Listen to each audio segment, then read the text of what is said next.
What's up guys, my name is Mel and I'm here today to bring you somewhat of a guide on how to properly itemize Venomancer, especially in lanes. This is for a roaming type of support. First of all, starting items would be 2 tangos, as you can see here. I've already written it on the description. Two stacks of tango early is good because you want to trade hits with the enemy heroes, not get quick kills. And usually if you're gonna buy 2 stacks of tangos here, 2 of them will be given to your mid lane, and the next item that I would want you to have as an early game item would be an enchanted mango. Since you're gonna be a laning Venomancer here, an early enchanted mango will give you that instant mana when you will need it, especially if you're trying to gank someone, trying to kill them, and you don't have the mana. Pop the mango, and you'll definitely have the mana to kill. And as far as for the Sage's Mask here, the only reason that I would like you to have this is, again, since you're gonna be a laning hero here for as far as the start, and after that you're gonna be roaming. The reason that you're gonna have to get a Sage's Mask is that whenever you cast any of your skills, it's gonna take a lot of your mana. I mean, early game, if you're Veno, usually the mana pool that you have would be somewhere around 300.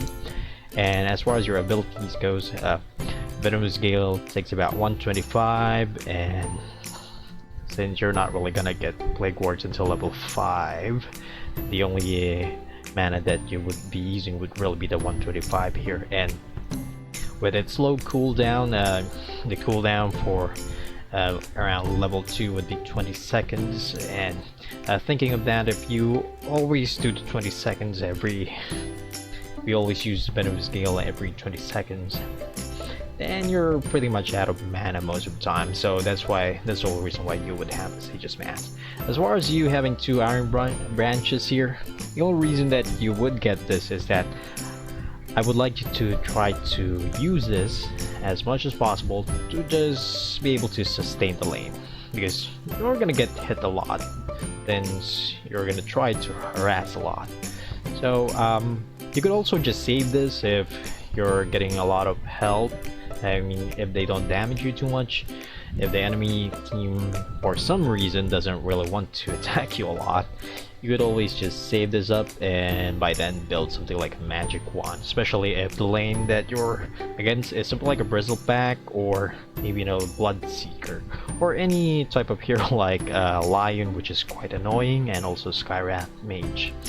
As far as the next item goes, I'd like you to get something like an Urn of Shadows. This is a very cost-efficient item. You could use this to potentially secure a kill, or even use it to heal yourself up so that you don't have to make trips to your well.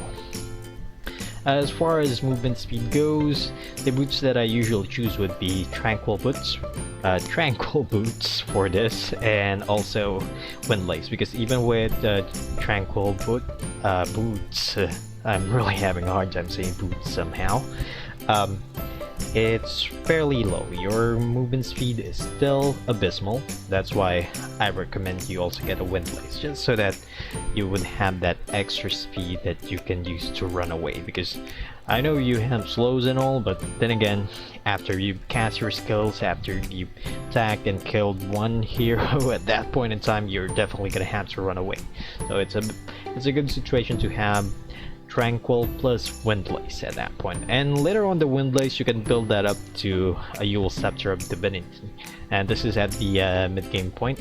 But before we go to the mid-game point, just an earlier reminder here: if somehow somebody else is already building an Urn of Shadows, then I suggest you skip this and just go straight with the Tranquil plus Windlace. After that, the next item would be the Spirit Vessel. Again, this is a logical option to upgrade your Urn of Shadows. But then again, if you don't have that, you can always skip that and just go straight away with a Heaven's Halberd. This item is really sick because for most of the time, the enemies at low level MMR would be physical carries, something like PA, Faceless Void. Those are usually the ones that try to kill you, or even something like an Ursa, because I see a lot of Ursas right now at this match. And with Heaven's Halberd, once you put this in them and then they BKB, they're still gonna be disarmed for at least about 3 seconds. And if they have like a sniper, once you disarm them, it's gonna take about 5 seconds before they can actually attack you, which is really a great thing. So as far as the use of the Yule Scepter here, the reason that I want you to have a Yule's would be to be able to cancel any TPs, especially if, let's say, you already did your combo here with a Poison Nova, bit of Scale, a normal attack, and then a Plague Ward. After that, if they try to TP out, use this on them, and that's how you secure a kill.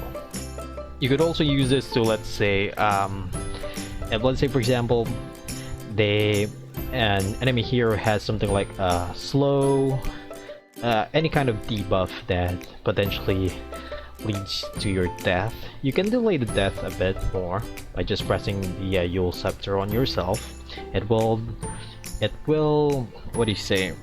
It's gonna dispel the debuff essentially, so that any slows, any stuns, or any root will be taken off once you use this. Okay, on to the core items. As a very squishy hero, I suggest you get an A on this, especially if there's something like a Faceless Void on the other team. But then again, as far as A on this goes, it's fairly situational, because again, at this point in the game, let's say it's already around maybe 40 minutes and above, I usually go for something like a Side of Vice or an Ag Scepter, because at this point you're really squishy and you're probably gonna die a lot, so might as well make the most out of the cash that you have. An extra disable or a more potent ultimate, that's definitely gonna be your choice. And the reason you're gonna get Boost of Travel just to replace your boots would really be so that you can TP in and out of fights. And here we go. As far as situational items goes, this is the Saving Stick, the Force Staff. It's a very good item to chase and run away with. Let's say, for example, an enemy is trying to get that one last hit on your sniper carry. What you do here is that you Force Staff that sniper out, slow the enemy down with your Venomous Gale, and then be the decoy there, suicide, so that your friends live. That's how Dota is. You die for your friends. And next situational item, the Veil of Discord is actually a very good item, especially if you get this early game. Let's say, for example, you're not gonna be buying Urn of Shadows because somebody else has. I'd suggest you build that into a Veil of Discord instead, because early game, with an 18% increase in damage, and pretty much all of your spells are magic damage, so it's a great significant boost to all the damage that you cause early game.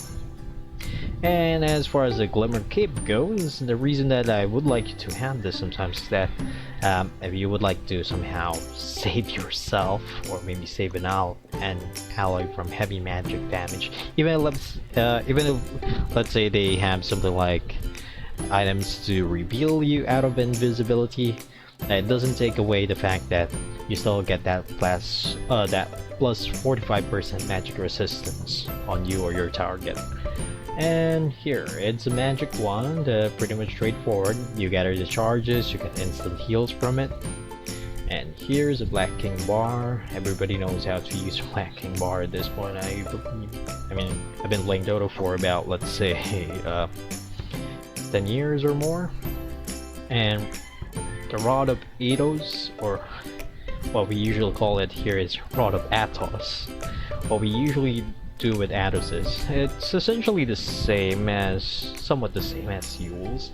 You usually use this to secure a kill, but if you're gonna be choosing between an Athos or a Yule's, I'd suggest you get the Yule's, especially with the Yule's here giving you mana regen. Athos only gives you 20 intelligence, that's like 20 attack and a few bits of mana, and there's 10 strength, so pretty much it's good, but You could do better with some other items. Blade mail, with the changes with the blade mail, it is potentially viable because again, once you've done your combo of your ultimate, your first skill, your normal attacks, and then your ward, essentially at that point the enemies are gonna try to kill you or maybe burst you down. But if, let's say for example, there's also scenarios where you can't even get your ultimate out, so before that, pop a blade mail and then ulti and pray to the gods that they attack you. As far as Blink Dagger goes, this is more or less like an initiation item. As you can see, there's an item guide here that I wrote about it, and it says this is how you usually use it for combo to kill someone. And that's it, folks. I hope you've learned something. I know I rambled a lot there, but thank you for at least listening to how I explain how I usually do the build here. Thank you, and goodbye.